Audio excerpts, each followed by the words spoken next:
Bana, huku kwa Diamond Platnumz kumeanza kuchangamka tena baada ya Diamond Platnumz kufunguka vitu vingi sana ambavyo vinaambatana na imani yake, kuonesha kwamba katika upande wa dini yuko vizuri kabisa.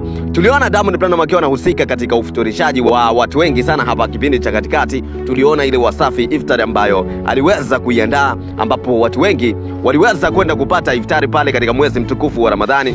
Tuliona viongozi wakubwa kabisa wakina Mwamposa, wakina Mufti Abubakar Zuberi, wakina Sheikh Walidi ambaye ni shekhe wa mkoa wa Dar es Salaam. Tuliona mashehe wengi sana pale katika Wasafi Iftar kuonesha kwamba Diamond Platnumz ana kipande fulani hivi katika upande wa imani anafanya poa pia. Lakini pia tuliona juzi katika mkono wa Idi ambao iliweza kuandaliwa na Wasafi wakiwa wanataka kuwasaidia watu ambao ni wanyonge kuelekea siku ya Idil Fitri, kuonesha kwamba wanasapoti sana watu ambao wana uhitaji.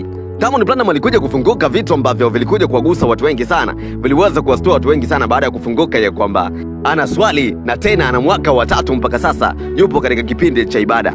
Watu wengi tunajua kwamba Diamond Platnumz anafanya kazi ya muziki na anafanya kazi ambayo kwa upande wa imani ya dini ya Kiislamu wanaonekana fulani hivi kama kuikataa kazi hiyo, kuonesha kwamba Mwenyezi Mungu ameikataza. Lakini Diamond Platnumz anafanya kazi na kiamini kwamba ndio sehemu ambayo Mwenyezi Mungu ameweza kumpangia riziki yake pale. So alikuja kufunguka ya kwamba ukiachana na kazi yake ya muziki ni mtu ambaye yuko vizuri sana katika kipande cha ibada, na alikuja kufunguka ya kwamba watu wengi wanamuonesha perception ya kwamba wanamuona kama ni muhuni sana, wanamuona kama ni mtu ambaye kwa Mwenyezi Mungu ametoka mazima kabisa, wakiwa wanamuona kama ni mnafiki akiwa ana swali huku anafanya kazi ya muziki. Alitaka kuonesha ya kwamba ukiachana na kazi yake ya muziki basi katika upande wa ibada yuko vizuri sana.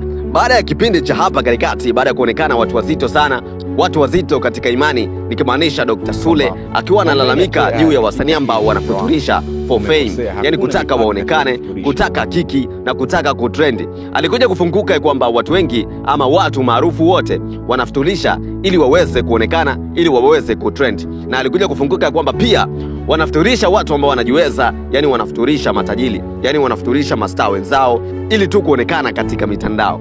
Moja katika michongo ambayo hata Ali for real King Kiba alikuja kugusia kuonesha kwamba Dr. Sule aliongea vitu ambavyo havikuwa sahihi sana.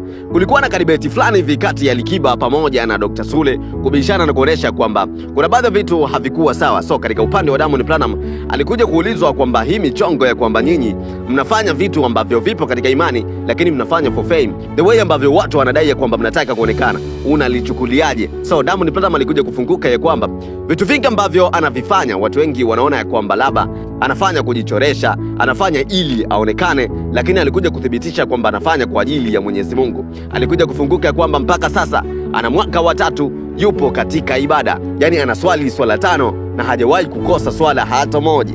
Alikuja kufunguka ya kwamba kuna watu wanamuona ni msanii anaimba, so katika upande wa ibada wanamuona kama ni mnafiki fulani hivi, na ndo akasema kwamba unafiki wangu anaujua Mwenyezi Mungu. Yani akisema kwamba the way ambavyo vitu vyote ambavyo vipo katika moyo wake ni vitu ambavyo anavijua Mwenyezi Mungu. So hii issue ya baadhi ya wasanii kuonesha kwamba wapo katika upande fulani hivi wa imani, watu wengi wanaipa perception ambayo ipo negative sana, kuonesha kwamba wanafanya unafiki, wanafanya vitu ambavyo Mwenyezi Mungu havimpendezi, lakini pia one time wanakuja kujifanya kwamba wapo karibu na Mwenyezi Mungu. Na hata D-Voice katika kipindi cha Refresh alikuja kufunguka ya kwamba ukitaka kuangalia katika upande wa imani, basi kila kitu ambacho wasanii wanakifanya ni kitu ambacho ni haramu.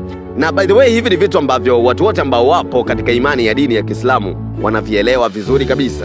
So inawezekana ni kweli wasanii wanafanya kazi ya muziki, lakini kwa upande wa Mwenyezi Mungu wapo vizuri kiimani, ama ni aje? Mimi nataka unipange hapo kwenye uwanja wa comment. Mimi naitwa Jitu One Time, Jitu One TZ official Genius, na hii hapa ni Jitu Media.